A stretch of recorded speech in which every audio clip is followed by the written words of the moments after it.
Today's video is sponsored by our good friends at Famous Faces and Funnies, located in Melbourne, Florida. Check us out on Facebook, Instagram, and Twitter, as well as our friends at Docking Bay 94, located in Boca Raton, Florida. Check us out on comicsandgames.com, as well as Ian's Display Stands. Ian's is the best stands for vintage Star Wars and Hasbro GIJoe. Check out Ian on Facebook. We are into part 4 of this epic 10-issue story, and so far it's been hitting on all cylinders. And this series may go down to be besides the Dr. Venom and Cobra Civil War story arcs. It's that freaking good. As we do with every recap, we're going to pull out the action figures and vehicles that will be popping up in this issue. And we're going to start off with Hooded Cobra Commander and Dr. Mindbender. And we know that they are waiting for Laura, the female Crimson Guard, bringing the captured Sean, who they still think is the original Snake Eyes. Meanwhile, at the pit, we have Duke and Hawk working with Mainframe, trying to coordinate a rescue. And they're going to be corresponding with Joe Colton and G.I. Jane over in Manhattan. And as part of trying to feature every single Joe, Steeler and Flash are going to be popping up in this issue. The Arashikage clan with Budo. And remember, I don't have Dawn Marino, so she's supposed to be in there. And we're going to see Destro and the Baroness. We haven't checked with them in a while, so that's going to be interesting. Zartan will also be making an appearance. And remember, he sent in Crystal Ball into Springfield to gather some intel. So with Zartan, we'll see the Dreadnoks. I, for some reason, cannot find my Crystal Ball in my collection. We'll have Stalker, Rock and Roll, and Grunt also making an appearance. Now, before we dive into this issue, I wanted to talk to you guys for a second. Hopefully I get some comments below. Now, I'm hinting at the importance and impact of this story arc, and hopefully it will rival that of the Dr. Venom and the Cobra Civil War. Only time will tell. I mean, we have 6 more issues to go, and this story will end in July with the anticipated release of the Snake Eyes movie in October, a new mobile game that's already come out that's, okay. Rumors of a 6-inch figure line. Now is a really exciting time to be a G.I. Joe fan. As with every recap, we look at the cover variants. Now remember, cover B is a continuation of that panoramic layout of the original 13. But look at this East Side Comics exclusives. Wow, that's pretty damn cool.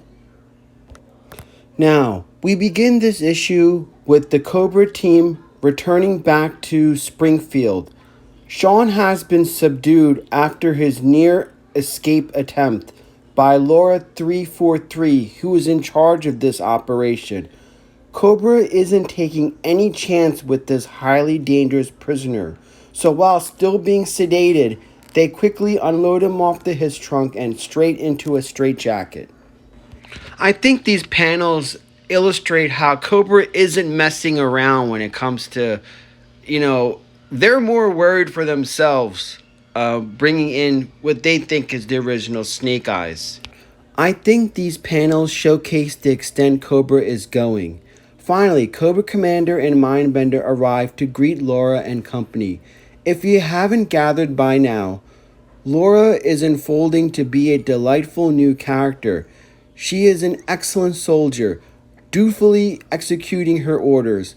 But in a rare Cobra trait, she has a conscience. The high number of casualties under her command bothered her 2 issues ago. Admiration towards the Joes and Sean for coming to each other's aid during the escape attempt. As I mentioned, Atkins returns as the artist after Nito filled in last issue. He does an excellent job in showcasing Laura's facial expressions and being worried whenever she's around Cobra Commander. and that's rightfully so. So, they take Sean down in deep within one of the facilities in Springfield. As they descend deeper, Dr. Mindbender points out the latest brainwave scanner. Now, recall 10 issues back, it was Dr. Venom who had transferred his essence via Dr. Mindbender into robot Dr. Venom. Yeah, that was pretty stupid and a complete mess. So I'm assuming that this is new because they completely trashed the place, if you guys recall. Now, Laura is taking all of this in and she's a little overwhelmed. As quote unquote reward for her success, Cobra Commander has appointed her head of security. Now, if that sounds like a bullshit promotion, and this being Cobra Commander and all, it is. As her reward, Commander is locking her in with Sean. All the Cobra Vipers hand her their weapons as a sorry about your luck type of deal. And, I kind of jumped ahead a little bit, but you see, like, they're rolling in and, like, everybody out except for you, Laura. And, he walks away thinking, like, all right, I send this girl to her death, and then he has the balls to be like, don't let me down. Typical Cobra Commander. But I want to point out how Atkins draws Laura. And I'm saying this like artistically. She's really stunning. Her facial emotions. The fact that, and I pointed this out to Nito earlier, that you kind of have to differentiate. And this is the part where they're all handing her their guns and being like, here, take this, take that. But I pointed out to Nito that he needs to differentiate his female characters a little bit. And he has, done that. Atkins does this right off the bat. This is a new character. This is not Scarlet or Helix or any of these other things. So I like that about his artwork. So the door is slammed shut and locked. Again, she displays that despite this, we all know it's betrayal. Her character is such that she will carry out her job. Excellent job, Hama, because now we begin to care about her and wonder what a good girl is doing in a place like this. Now, as long as she doesn't reply, paying my way through college, I'm fine. But she turns around and looks at Sean and says, well, I guess we can't really talk because you don't say anything, which is kind of funny. Outside the complex, Crystal Ball shows up as a pizza delivery guy. And, the troopers see him and they're like, hey, who are you? So he pulls out his medallion and he's able to extract Snake Eyes' location. Remember, even they don't know, they still think Snake Eyes is the OG Snake Eyes. So he extracts this information and speeds off before his medallion's effect wears off. And apparently he's actually delivering pizzas. I mean, it's good to see that because he's actually doing work instead of his BS gimmick. Horror Show answers the door and acts like he's having some sort of glitch, which is kind of weird. I'm actually surprised to know that Horror Show is actually an android. So, we see him counting money and he's saying 20, 20, 20. And, Crystal Ball's like, you okay, dude? And we see Brekhoff coming out and be like, oh, no, here you go. Here's your tip and thank you, and closes the door. So inside, Brekhoff contacts the other Drazinski and Diana to be like, hey, hurry up and help me with the Horror Show. He's having something wrong with him. He's having an episode. So they realize that he has a blown fuse. Again, I am surprised that, I've been covering this for a while, and I had no idea that Horror Show was an android. So that's kind of interesting. I mean, it's a side thing, but whatever. Now, what's really cool is that all of this has been going on for like 8 or 9 issues back. And it's kind of nice to see that all of these parties that Larry Hama had dropped in earlier issues are making their way to Springfield, all trying to come to the aid of Snake Eyes, what they all think is the OG Snake Eyes. And that just shows like how much of an impact through the years from the Marvel run and now Snake Eyes has achieved the admiration of not only his peers but his enemies as well. So that's a testament to Snake Eyes' character, that they all respect him and they're coming here to help him. Now the ironic part is that his team, the GIJoe team, are a little behind on this and kind of late to the party. They were the last to realize that Snake Eyes was in danger, and they're trying to get to the point that the October Guard and Zartan are already at right now. So we're going to move back to New Jersey, where Zartan has finished his conversation with Crystal Ball. And we see him with the other members of the Dreadnoks, and this is pretty cool. Buzzer informs the others, seeing Iron Grenadiers working at Revenge headquarters. Zartan immediately knows how out of place this revelation is. It's well known, Destro and Mars' rivalry with Revenge, because they are competitors in the arms race. And also Destro's desire to erase his competition. This makes Zartan really suspicious. We finally arrive at the pit, with their first rescue attempt going down as a failure. Heck, Sean had to rescue Slipstream and Ace. We see that the mobile unit of Crankcase, Steeler, Rollbar, and Flash underway with their preparation. Hawk and Duke share their concern over Cobra learning of Sean and the original Snake Eyes, and they're pressing to get out there. All of a sudden, Hawk has to answer a call from none other than Joe Colton. He and Jane are working out of Manhattan, out of the Empire State Building. There is some super satellite that they have orbiting that they think would be their secret weapon to get them intel and possibly assist in extracting Sean.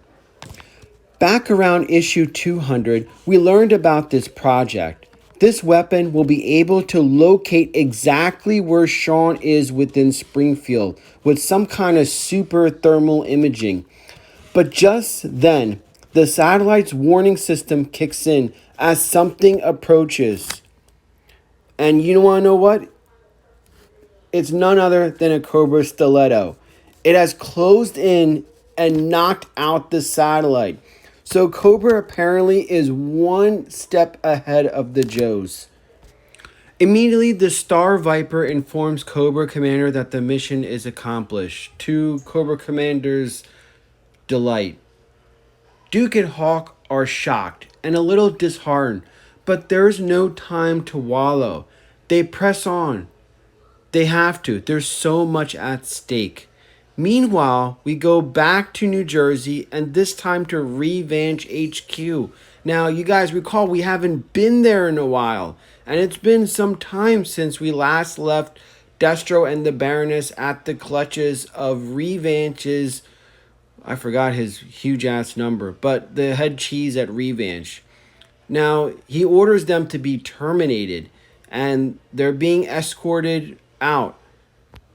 Let me correct that. They're not scheduled to be terminated, but to have their minds completely erased, to be mindless zombies. So they might as well be dead. And Destro apologizes to Baroness. I'm sorry I put you into this. She's like, don't worry. We still have our free will thanks to Destro freeing both of them. All of a sudden, one of the blue ninjas turns on the other and slashes him in half. And it is revealed that that blue ninja turns out to be none other than Zartan, who suspected that something was up. So he infiltrated Revenge and freed Destro. He's like, listen, we have no time to talk. he frees them and says, let's get the hell out of here quickly before they're discovered. So it's assumed that Zartan is going to bring Destro and the Baroness into helping out Snake Eyes. So there's going to be more parties converging. Meanwhile, in the East Village, the Arashikage have their meeting. And remember, this is where there's a headquarters in Japan, and this is the one run by Granny.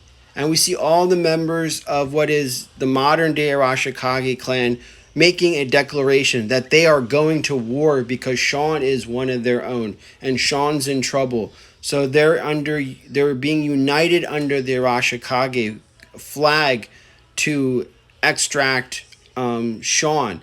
And I guess they're working like on their own and not with GIJoe. So this is going to be kind of interesting. Meanwhile, we're going to go to Fort Wadsworth and the chaplain's assistant's area. And we see, again, Stalker, Grunt, and Rock and Roll are still there. I guess they're cleaning up the pieces. And they get their orders that, they're going to move out as well. All of a sudden, one of the Jeeps rolls up and say, hey, there's this guy at the door that wants to speak to you. And he wants to, he's trying to get in. And his name is Wade Collins. Yes, Sean's dad. The same Wade Collins that is the original Snake Eyes' friend as well as Stalker. He's like, listen, he shows up and saying, I want to come and help. Wow. All of these people coming together and converging. This is going to be freaking awesome. It's just getting better and better, guys. What do you think? Well, we have issue 270 dropping soon, and I look forward to sharing that with the rest of you.